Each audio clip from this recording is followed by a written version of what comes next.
Time alignment and normalization. Report outline. Dynamic programming basic consideration. Time normalization constraint. Dynamic time warping solution.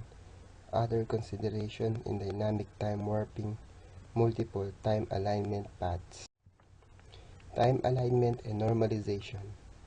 The pattern comparison technique for speech recognition therefore has to be able to compare sequence of acoustic features.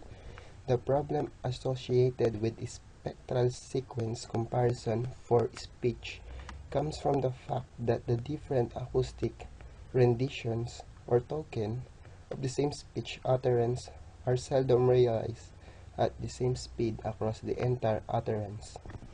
Thus, there is need to normalize out speaking rate fluctuation in order for the utterance comparison to be meaningful before recognition decision can be made. In linear time normalization, the dissimilarity between x and y is defined as the distortion of x and y from I sub x is equal to 1 to t sub x multiplied by the distortion of ix and iy. In the previous slide, we used d to denote the function pair as the accumulated distortion over the entire utterance, namely the formula stated below, where distortion is again a short-time spectral distortion defined for x sub theta xk and y sub delta yk, and mk is a non-negative path weighing coefficients, and m sub theta is the path normalizing factor. Dynamic programming is an extensive studied and widely used tool in operations research for solving sequential decision problems. There are two typical dynamic problems in which dynamic programming has been extensively used. The first problem is an optimal path problem that can be stated as a synchronous sequential decision problem, and the second is the synchronous sequential decision problem. Time normalization constraint. For the alignment process to be meaningful in terms of time normalization and different rendition of an utterance, some constraints on the warping functions are necessary.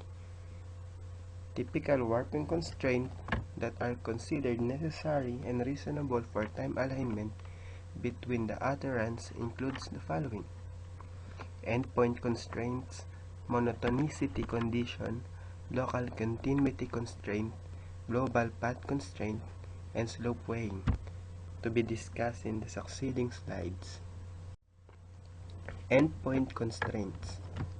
The endpoints of a speech pattern are considered given a priori and a temporal variation occur within a range defined by the endpoints.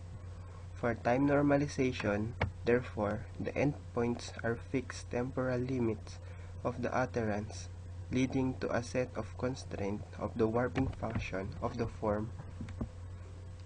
The beginning point is always equals to 1 as an initialization, and the ending point is will be the last point of the speech signal. The monotonicity constraint implies that any path along a point is evaluated and will not have a negative slope. The constraints eliminates the possibility of reverse warping along the time axis even within a short time interval.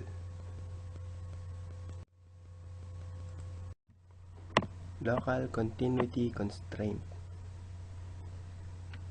The time normalization by the way of finding the best temporal match therefore should not result in the omission of any important information-bearing sound segment.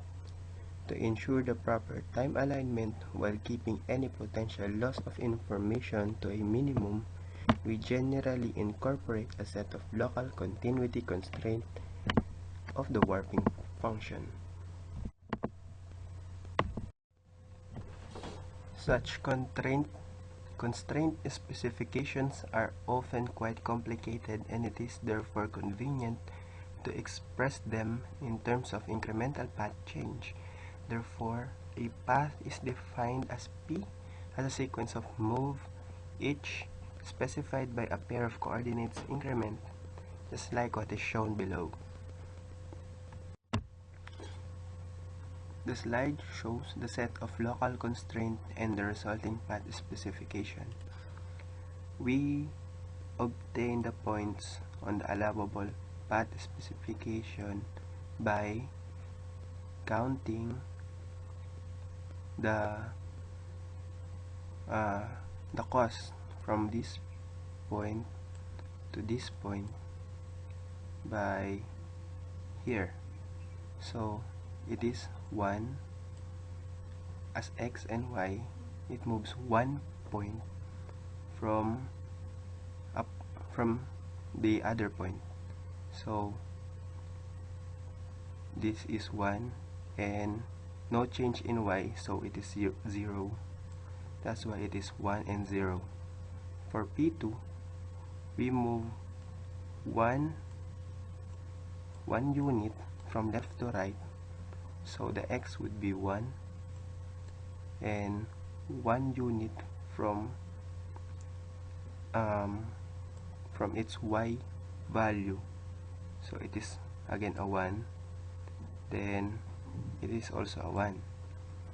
For P3, no change in x happens, so this will be a 0, and 1 change in x, so this will be a 1. This 1, and this is the goal. That is the same technique on how we are going to calculate the allowable path specification for the rest of the local constraints. For example, for P1, we move 1, 2, we move 1 unit from here and 1 unit from there, so we are here, and it is 1 and 1, 1 and 1. Next step is to, from here to the goal state, we move 1 move, increment 1 move to x, so 1, and no change in x, that's why it's 0. For P2, from here, we did a change in x once, and for y, there is a change in y, so it is another 1. So the goal is here, that's why it is 1 for x and 1 for y. For P3, we change in x once, then change in y once, so it is 1 and 1. So from here, no change in x and change in y with 1 unit, so 0 and y. That will be the same in computing there are 7 actually, but there are the same technique is followed when computing their path specification.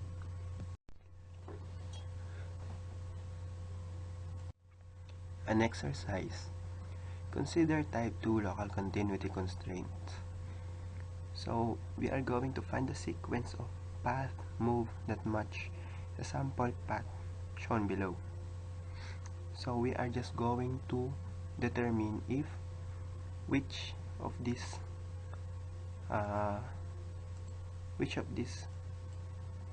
path is applicable to the whole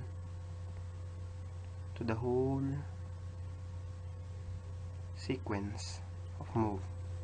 So the solution is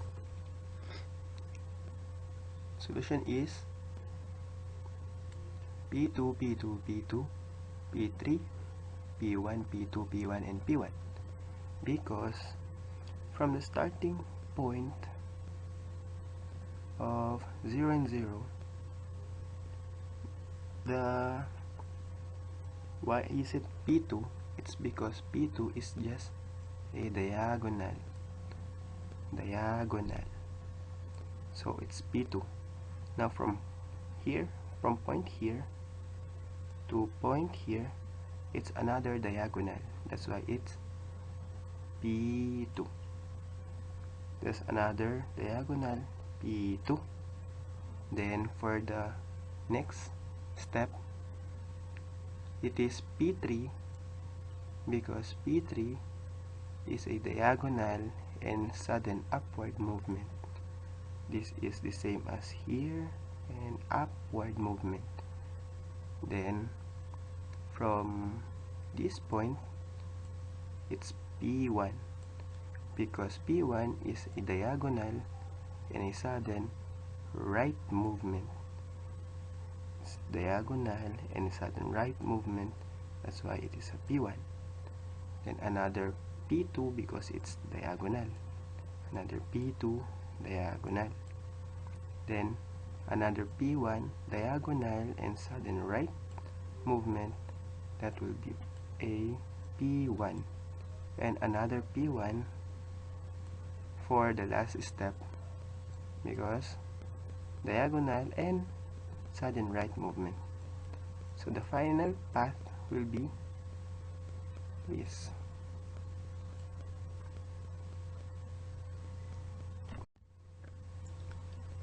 Next topic, global path constraint.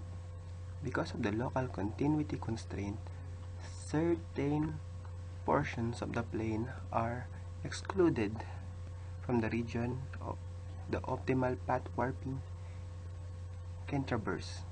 The allowable region can be defined using the following two parameters for each local type constraint. Global path constraint specifies the range of points in the plane that can be reached from the beginning point via an allowable path according to the local constraint. This global path constraint is a straight line connecting points and is the only allowable path. Slope weighing. Slope weighing along paths add yet another dimension of control in the search for the optimal warping path for linguistically as well as acoustically meaningful time normalization to account for the inherent temporal variability in speech utterances. As with local continuity constraint, many heuristic slope weighing functions are possible. The following are proposed by Sacco and Chiba.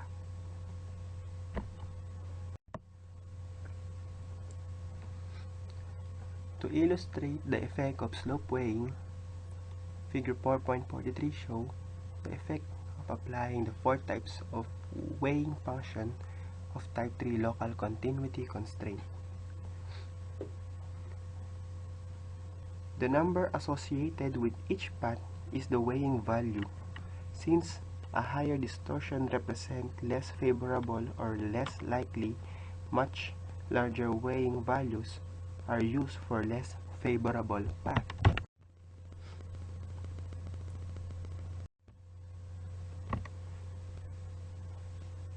The previous slope weighing function, when applied to the different types of local constraint, can lead sometimes to zero-weight situation along parts of the local path. One way to alleviate this potential difficulty is to redistribute the value or the weights when the individual value change abruptly along any of the allowable path, as shown in the figure 4.44. Because using type of weights mentioned earlier will lead to unreasonable discontinuity in time normalization due to distortion incurred during diagonal moves. One way to alleviate this potential difficulty is to redistribute the weight when individual values change abruptly along any of the allowable paths. So, to avoid a zero weights in every move, we are going to distribute the total weights of a certain line so that there will be no zero in the whole path. Just simply divide it equally to the number of moves. There are 2 moves, 1 and 2, so the total weights will be 1 plus 0 is 1, but there are 2 moves over here, so 1 divided by 2 is this is the new redistribution of the weights. Same as true as on the P1, there is only 1, so divided by 1, again it's 1. In P3, it's 1 plus 0, 1 over 2 is 1 half and 1 half. Same as true to the other constraints. See, 1 and 0 is 1 half and 1 half. 1 plus 1 is 2 divided by 1 divided by 2 is 1. 1 for here, 1 for here. The same.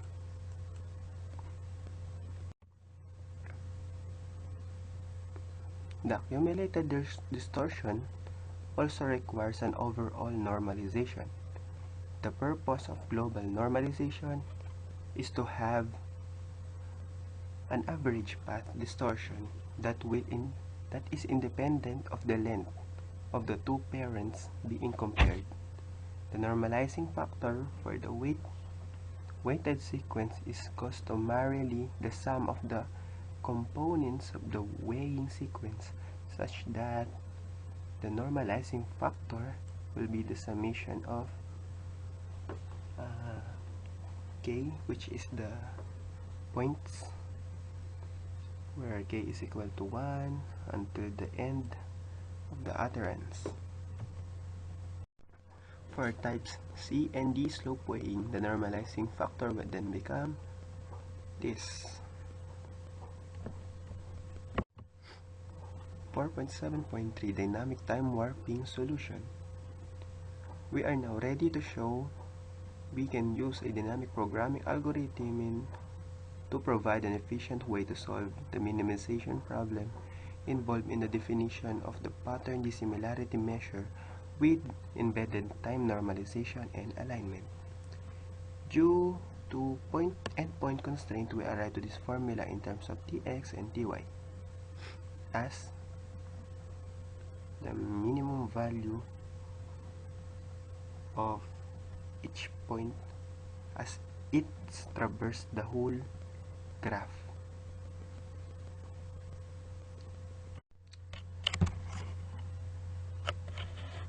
We use dynamic time warping solution so that we can save time in finding the optimal path. The table 4.7 summarizes the key recursion formulas for several types of local continuity constraint with typical slope weighing. So these are the local constraints, their weights, and the formula in finding them.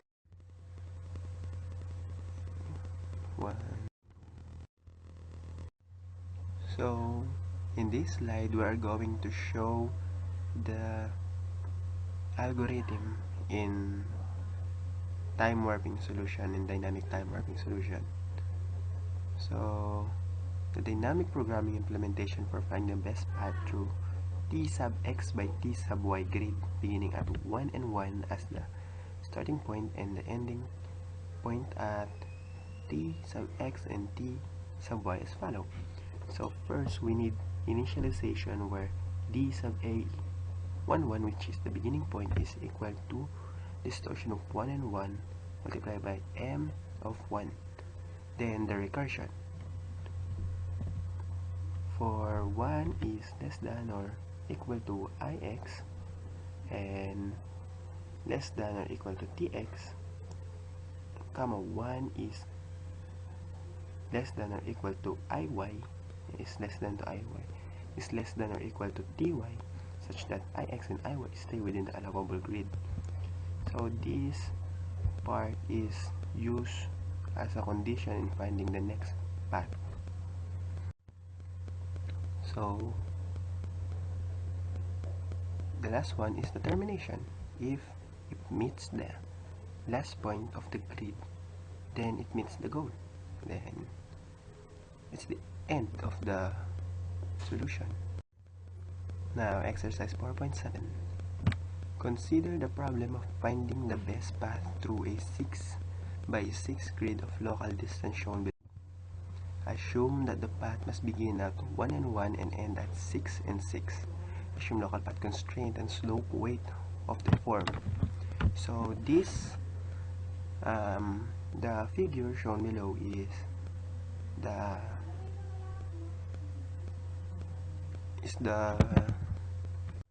the only move we can do in finding a path in a grid. So the question is, what is the best path through the grid? So this will be the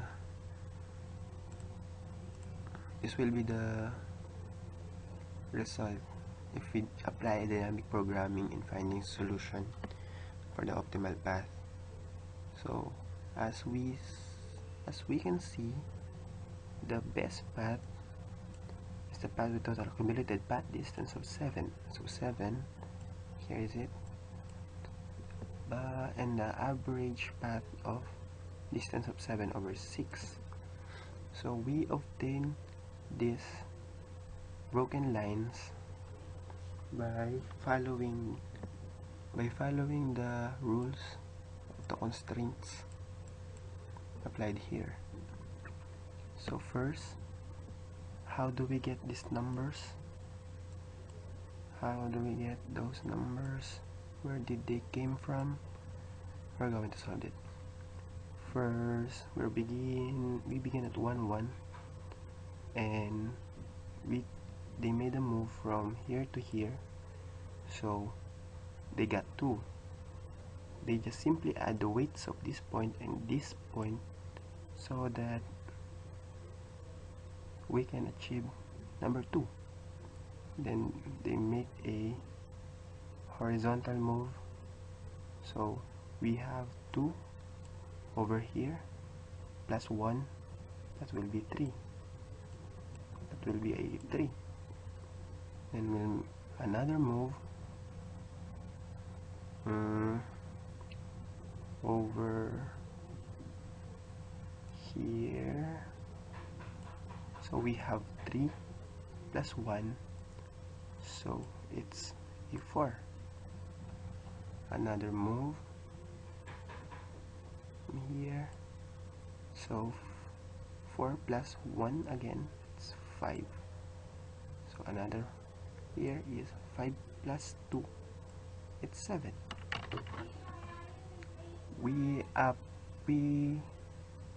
Those that are not the best path are produced by doing all the 3 steps of the constraint, then find the optimal path based on the result of the traversing in the grid.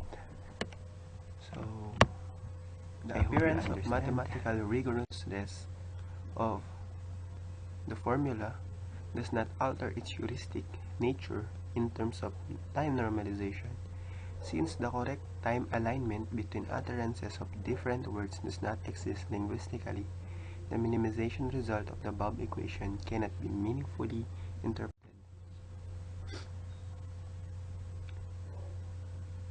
Consideration on the problem in dynamic time warping has led to several proposed modifications to the standard dynamic time warping algorithm. first modification is to relax the endpoint of the constraint. Specifically, the following new set of boundary condition is used.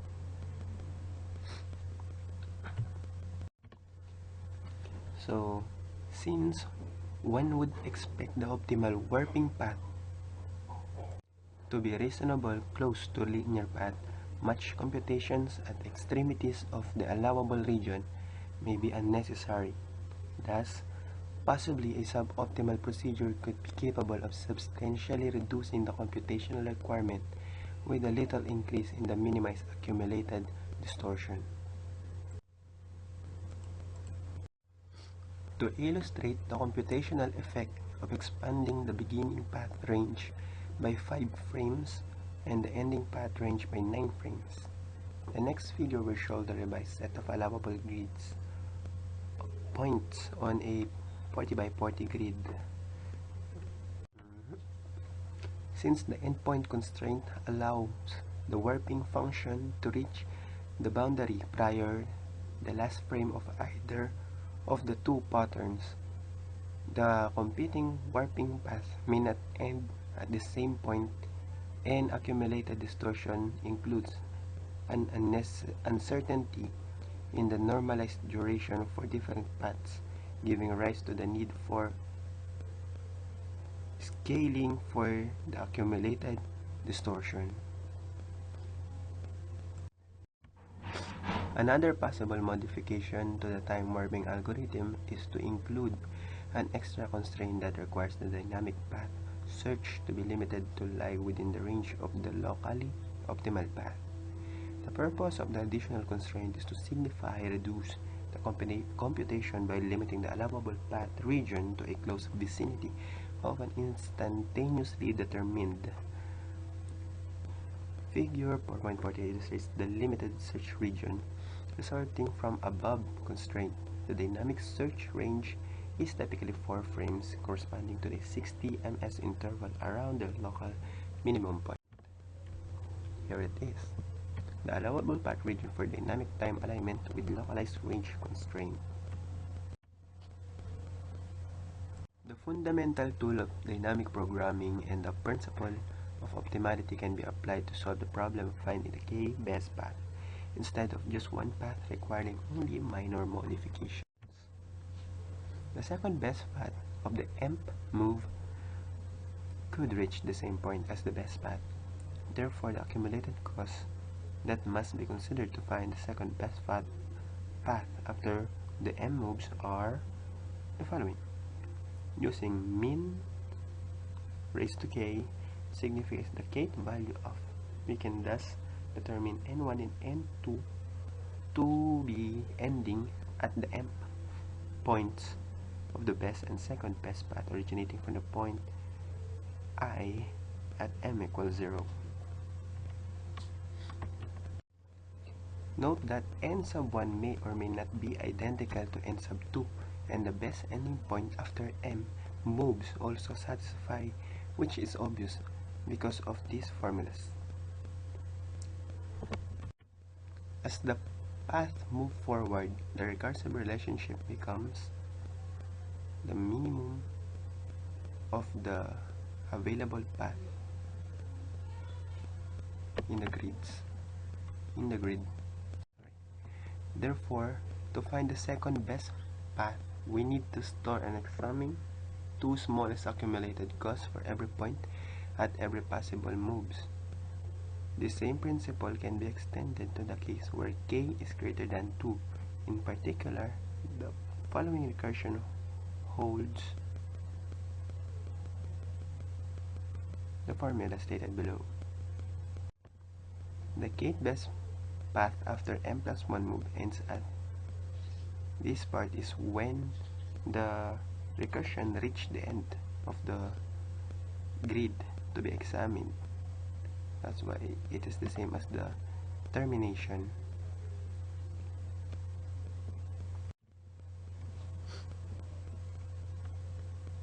Parallel algorithm. Dynamic programming for finding the k-best path implemented in parallel manners. Another way to find k-best path without requiring large data storage array is to search for this path one at a time in a serial manner, starting from the very best. This procedure is called serial algorithm for convenience. The next algorithm is the Tree-Trellis Search. In the serial algorithm, although in a limited sense more efficient than the parallel algorithm by making the use of knowledge of M of in sub k, does not take the advantage of the fact that when the globally best path is found, the search in serial algorithm is always forward at the nth move. None of the information beyond the nth move is being used to facilitate a more efficient search. The Tree-Trellis algorithm combines the forward search and the backward search in an intelligent way that produces the desired result much faster and easier than parallel and serial algorithm. Remarks: the multiple path search procedure provides a result that enhances the robustness and pattern comparison process. It has many applications in speech recognition, ranging from time alignment to word sequence decoding. The generic description of the k-best search algorithm in this chapter serves as a foundation for another application where some tailoring of the algorithm is required for a specific implementation to suit individual. For more detailed discussion regarding this report, visit The Fundamentals of Speech Recognition by Lawrence Rabiner and Bing-Wang Zhuang. This is the book we use as reference in this report. Thank you.